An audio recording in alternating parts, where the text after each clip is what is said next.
नमस्कार। कांग्रेस के गद्दावर नेता रहे वीरभद्र सिंह के नाम पर हिमाचल प्रदेश में 40 विधानसभा सीटों पर जीत दर्ज करना कांग्रेस के लिए अब बड़ी आफत बन चुकी है, क्योंकि कांग्रेस आलाकमान ने वीरभद्र सिंह के परिवार को हिमाचल की सत्ता से दूर रखकर राजा साहिब की रानी साहिबा प्रतिभा सिंह और उनके बेटे विक्रमादित्य की घोर बेइज्जती कर डाली है, जिसका बदला लेने के लिए अब हिमाचल प्रदेश की कांग्रेस सरकार में राजा रानी का खेल शुरू हो चुका है। और इस राजनीतिक खेल में हिमाचल प्रदेश के नए मुख्यमंत्री सुखविंदर सिंह सुक्खू आउट होते हुए साफ साफ दिखाई दे रहे हैं, क्योंकि सुखविंदर सिंह सुक्खू के सामने 5 साल तक सरकार चलाने के लिए बड़ी चुनौतियों का सामना करना पड़ेगा। चुनौतियों से सीएम सुखविंदर सिंह सुक्खू गद्दी हिलने डुलने लगी है। हिमाचल के नए नवेले सीएम सुखविंदर सिंह सुक्खू के पास में 35 विधायकों वाला जादुई आंकड़ा नहीं है और रानी प्रतिभा सिंह ने अपने समर्थक विधायकों के साथ कांग्रेस आलाकमान के खिलाफ मोर्चा खोल दिया है, जिससे भविष्य में घातक परिणाम निकलने की आशंका भी जताई जा रही है। तो ऐसे में हिमाचल प्रदेश में चल रहे राजा रानी के खेल में सुखविंदर सिंह सुक्खू सरकार के मंत्रिमंडल विस्तार बाद एक नया मोड़ आ सकता है और मध्य प्रदेश में कमलनाथ सरकार के दौरान हुए बड़े राजनीतिक विस्फोटक खुलासे की तरह हिमाचल प्रदेश में कुछ बड़ा होने की आशंका जताई जा रही है। वैसे तो कांग्रेस में परिवारवाद को बढ़ाने की रीति रिवाज रही है, लेकिन इस रीति रिवाज से कांग्रेस को पूरे हिंदुस्तान से खिलाफत होती है। तो ऐसे में 2024 लोकसभा चुनाव को ध्यान में रखते हुए कांग्रेस आलाकमान ने इस बार हिमाचल प्रदेश में परिवारवाद की रीति रिवाज को तोड़कर राजा साहिब के परिवार को हिमाचल की सत्ता से खदेड़ दिया और सुखविंदर सिंह सुक्खू को हिमाचल की सीएम गद्दी पर बैठाकर कांग्रेस ने 2024 में राहुल गांधी को प्रधानमंत्री की गद्दी पर बैठाने के लिए पूरे हिंदुस्तान में परिवारवाद खत्म करने वाला एक बड़ा संदेश देने की कोशिश की। लेकिन कांग्रेस के इस परिवारवादी वाले रिवाज टूटने से हिमाचल प्रदेश का राजा रानी वाला परिवार पूरी तरह से नाराज हो चुका है, जिसका खामियाजा जल्द ही हिमाचल की कांग्रेस सरकार को भुगतना पड़ सकता है। तो इसी बीच एक खबर सामने आ रही है कि हिमाचल में एक्शन मोड में शुरू हो चुकी है सुक्खू सरकार, एक के बाद एक ताबड़तोड़ फैसले ले रही है।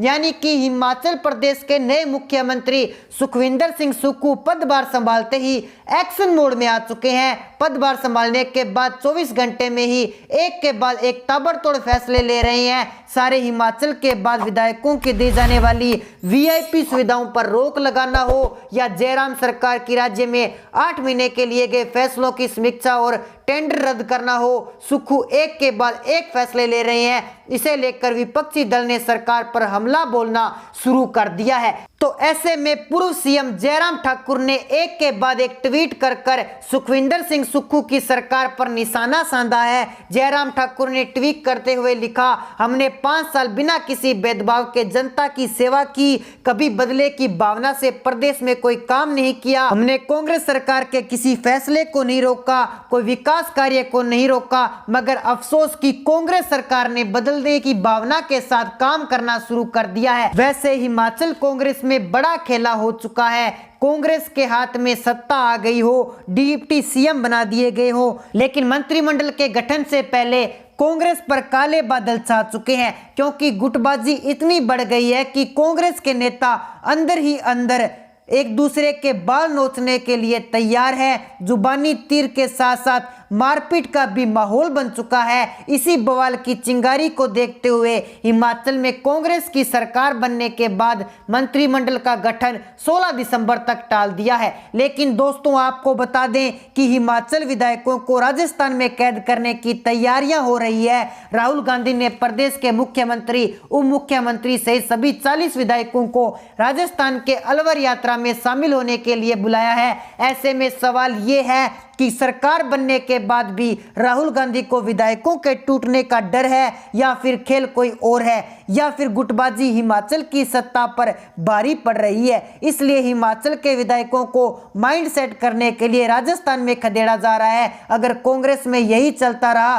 तो देखना बीजेपी का माइंड सेट हारी बाजी जीत जाएगा। यानी कि सत्ता की चाबी बीजेपी के हाथों में आने में अब वक्त नहीं लगेगा। वहीं हिमाचल में कैबिनेट का गठन पार्टी हाईकमान की अनुमति के बाद ही किया जाएगा। वहीं इससे पहले मुख्यमंत्री सुखविंदर सिंह सुक्खू और मुख्यमंत्री मुकेश अग्निहोत्री को दिल्ली भी भेजा जा सकता है, जहां वे पार्टी आलाकमान के साथ मंत्रिमंडल के गठन को लेकर मंत्रियों के नामों पर चर्चा करेंगे। ऐसे में सवाल ये उठ रहा है कि आखिर क्यों ये सत्ता हिमाचल की जगह दिल्ली और राजस्थान में हो रही है। अगर हम बात करें हिमाचल में जिस दिन से कांग्रेस पार्टी की सरकार बनी, उस दिन से राज्य में कांग्रेस के दो गुट बन चुके हैं। एक तरफ सीएम सुक्खू का गुट है तो दूसरी तरफ प्रतिभा सिंह का गुट, क्योंकि प्रतिभा सिंह को आखिरी समय तक ये लग रहा था कि सीएम की कुर्सी उन्हें दी जाएगी और उनके बेटे को डिप्टी सीएम बनाया जाएगा, लेकिन ऐसा नहीं हो पाया। आखिरी वक्त में बवाल हुआ, नोकझोंक हुई और आलाकमान ने सुक्खू के नाम पर मोहर लगा दी, जिससे कहा जा रहा है कि प्रतिभा सिंह और उनके गुट के लोग आग बबूला हो चुके और वे मौका मिलते ही कांग्रेस को सबक सिखाने के लिए सोच रहे हैं। ऐसे में इन विधायकों के टूटने का डर कांग्रेस को, सरकार को आए और बीजेपी भी अब मौका देख रही है कि किस तरह कांग्रेस के बागी विधायक उनके पाले में आ जाए और चंद मिनटों में ही कांग्रेस की सरकार गिराकर बीजेपी की सरकार का गठन किया जाए, यानी कि हारी बाजी अब बीजेपी जीत ली जाए। तो ऐसे में बीजेपी के ऑपरेशन लोटस से डर से कांग्रेस ने सभी विधायकों को एक होटल में बंद करके रखा है। इसलिए राहुल गांधी की यात्रा के 100 दिन पूरे हो गए, हिमाचल के विधायकों को यात्रा में शामिल होने के लिए बुलाया जा रहा है। खैर, जल्दी कांग्रेस का यह रिवाज सड़क पर आने वाला है। हालातों से लग रहा है कि हिमाचल में कांग्रेस की सरकार बस चंद दिनों की बची है। राहुल गांधी ने यात्रा के बहाने सभी विधायकों को डांटने के लिए राजस्थान बुला लिया है। अब देखने वाली बात तो यह है कि अगर राजस्थान में हिमाचल कैबिनेट पर बात बनेगी या फिर रायता किस हद तक फैल जाएगा। वहीं दूसरी तरफ सीएम सुक्खू के सामने 5 साल तक सरकार चलाने के लिए इतनी सारी चुनौतियां खड़ी हुई है कि टेंशन में उन्हें समझ नहीं आ रहा कि आगे क्या किया जाए। तो ऐसे में सवाल ये भी उठ रहे हैं कि क्या हिमाचल में कांग्रेस की नई नवेली सरकार ज्यादा दिन तक नहीं चल पाएगी या नेताओं की आपसी लड़ाई हिमाचल की कमान बीजेपी के हाथों में दे देगी, क्योंकि कांग्रेस के आगे इतनी चुनौतियां खड़ी है कि सत्ता पाने की खुशी से ज्यादा चुनौतियों से निपटने का गम कांग्रेस में पसर गया है। तो ऐसे में सुखविंदर सिंह सुक्खू हिमाचल प्रदेश में सीएम पद की रेस से बेशक आगे निकल गए हो, लेकिन अगले 5 साल उनकी राह आसान नहीं रहने वाली है। हिमाचल प्रदेश में कांग्रेस के लिए वादों को पिटारा पूरा करना सबसे बड़ी चुनौती होगी। इसके अलावा गुटबाजी भी, ऑपरेशन लोड से भी जूझना होगा। लोकसभा चुनाव में खुद को साबित करने के साथ साथ अपनी कुर्सी बचाना भी सुक्खू की बड़ी चुनौती होगी। सुक्खू के सामने ऐसी चुनौतियां हैं जिससे नहीं निपटा गया तो हिमाचल में 5 साल तक सरकार चलाना कांग्रेस के लिए मुश्किल ही नहीं, नामुमकिन सा साबित होने वाला है। तो सुक्खू के सामने चुनौतियों पर नजर डालें तो पहली चुनौती होगी गुटबाजी की वजह से सरकार चलाना, बीजेपी के ऑपरेशन लोटस से बचना, घोषणा पत्र के वादे पूरे करने की चुनौती, प्रदेश की आर्थिक स्थिति मजबूत करना, लोकसभा चुनाव में साख बचाने की चुनौती। तो ये ऐसी चुनौतियां हैं जिससे निपटने के लिए कांग्रेस पार्टी के लिए काफी ज्यादा मुश्किलें होने वाली है। तो सुखविंदर सिंह सुक्खू के सामने सबसे बड़ी चुनौती होगी अपनी सरकार बचाने की।